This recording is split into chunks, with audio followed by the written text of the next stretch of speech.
Hi everyone. So by now you should have this entire page finished, and you should have found all the reference angles, and you can check your answers on the answer key that's posted on this Google Classroom post.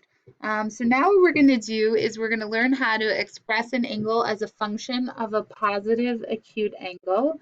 And we're going to use what we learned in the previous section to help us express everything as a function of a positive acute angle, because later on that's going to help us find more exact values. And what I like to do in order to do these problems is I use a little acronym. It's called QSR. It's the QSR method. And what we're going to be doing is first we're going to be drawing the angle in the correct quadrant. That was what Q stands for, the quadrant. And then what we're going to do is we're going to go a little bit out of order here. We're going to use cast, okay, to determine if the function is positive or negative. So that's our S, the sign. And R refers to the reference angle, okay? So lastly, we'll find the reference angle and we'll use that same function to write our answer. Okay, so let's see what this means. Let's do like a few examples together. And then again, I think you guys will probably be ready to do this on your own. So the first thing that I'm going to do is I'm going to determine what quadrant I'm in. So a 200-degree angle, oh, that looks like it would terminate in quadrant 3. Okay, S is I want to figure out the sign, so I'm going to use cast to determine the sign. So in quadrant 3, only tan is positive, so that means the sign function would be negative. And R I'm going to use to find my reference angle. So how do we find the reference angle in quadrant 3?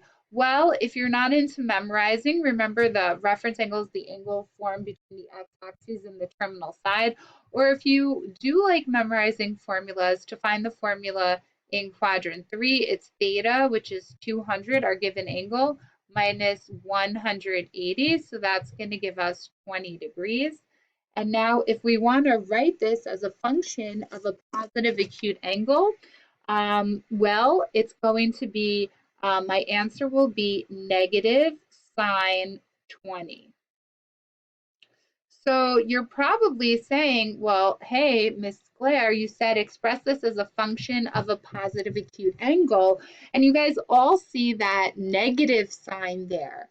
Well, this still is a function of a positive acute angle because that 20 degrees right here, this 20-degree angle is both positive and acute.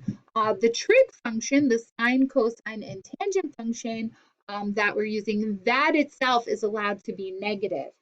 So if you were to go in your calculator right now and you were in degree mode, and you type in the sine of 200, you will get that that decimal is the same decimal that you get if you type in your calculator negative sine 20, okay?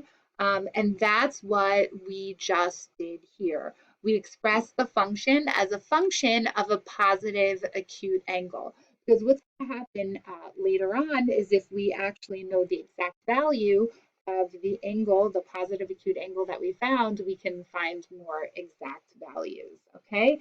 So again, this function is still a function of a positive acute angle because 20 is both positive and acute. It's okay for the trig function to be negative, but the angle itself has to be positive. All right, so let's take a look at another one. We've got the cosine of 300, so we're going to use the QSR method. So a 300-degree angle is going to terminate in quadrant 4. And in quadrant 4, we're going to use cast to help us out to figure out whether our sine, cosine, or our sine, cosine, or tan function is positive.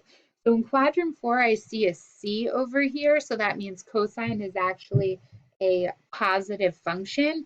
And now if I want to figure out the reference angle, to find the reference angle in quadrant 4, the reference angle is formed by the x-axis and the terminal side.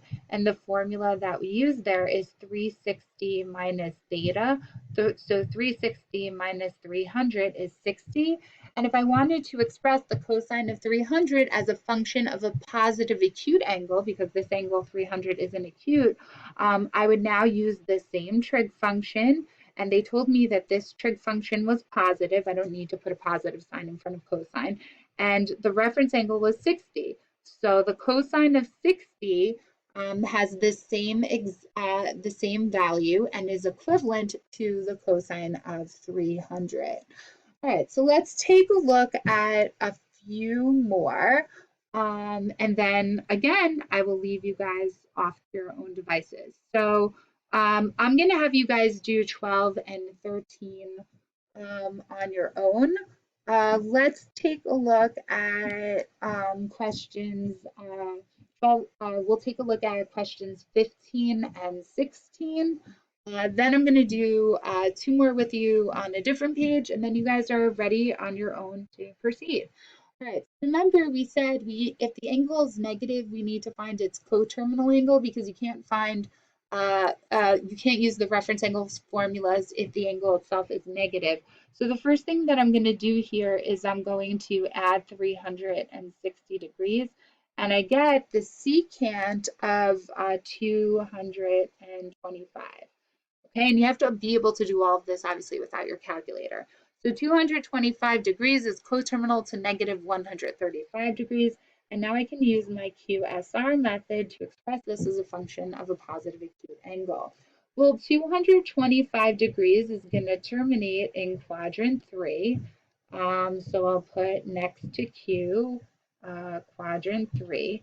Secant is the reciprocal of cosine. Well, the only thing that's positive in quadrant 3 is tangent, so secant will be negative. And if you want to find the reference angle in quadrant 3, we do 225 minus 180, and we'll get 45 degrees. So if I want to express this as a function of a positive acute angle, it's going to be negative secant of 45 degrees. So that means secant of negative 135 degrees is equivalent to that of the negative secant of 45 degrees. All right, let's try one more on this page. We got the cosecant of 280. All right, so the cosecant of 280, we're going to use our QSR method. All right, so 280 degrees, that's going to terminate in quadrant 4 because right over here is our 270 degree mark, okay?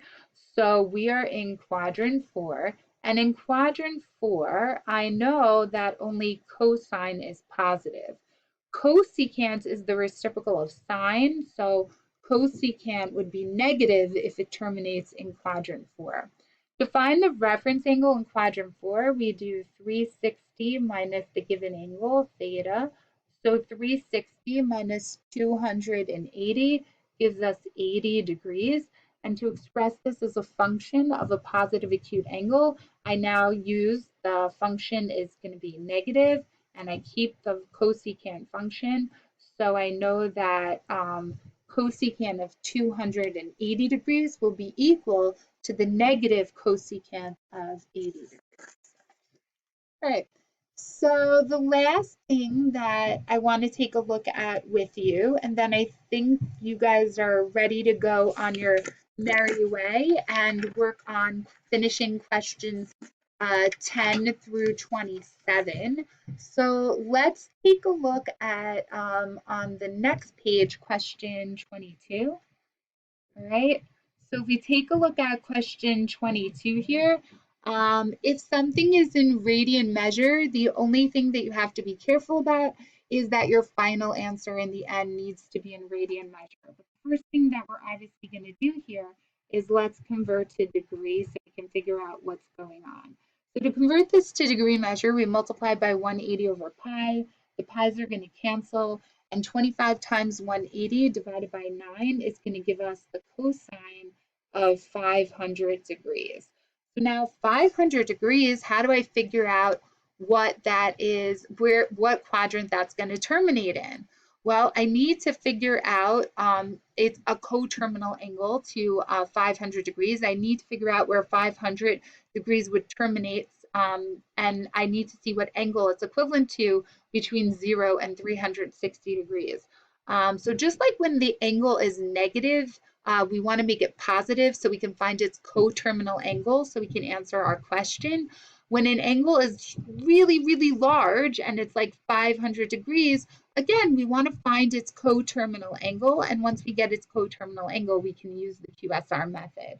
What we're going to do is we're going to subtract 360 degrees because a 500 degree angle will have the same reference angle as its coterminal angle. And when you subtract 360 degrees from 500, you're going to get 140. So cosine of 500 is going to have the same reference angle as the cosine of 140. So now we can use our QSR method. So a 140 degree angle, well, that's going to terminate in quadrant 2. And the reference angle to a 140 degree angle will be formed by the x-axis and the terminal side here. So we're in quadrant 2. And if we want to find the reference angle, we would just do 180 minus 140, and we would get 40. And then I forgot, sorry guys, to figure out whether we're positive or negative. We need to figure out our sign. So in quadrant 2, the only thing that is positive is the sine function, not the cosine function. So this will be negative. So the cosine of 25 pi over 9 is going to be equivalent to negative the cosine of 40 degrees. But remember, if we start in radians, we've got to end in radians. So I need to take 40 degrees and convert that to radian measure. So I'll multiply that by pi over 180. And when I simplify 40 over 180, I'll get 2 pi over 9 here. So negative cosine of 40 is equal to the negative cosine of 2 pi over 9. And there you go. That's how you express a function as you express something as a function of a positive acute angle. So what you guys are going to do right now, because I'm sure you're probably bored of listening to me, is you guys are going to go back and you are going to work on questions 10 through 27 on your own. The answer key is posted on Google Classroom. So you can check your answers, and then I'm going to make one last video for finding the exact value, and then once you watch that video you can finish packet 10G. Bye guys!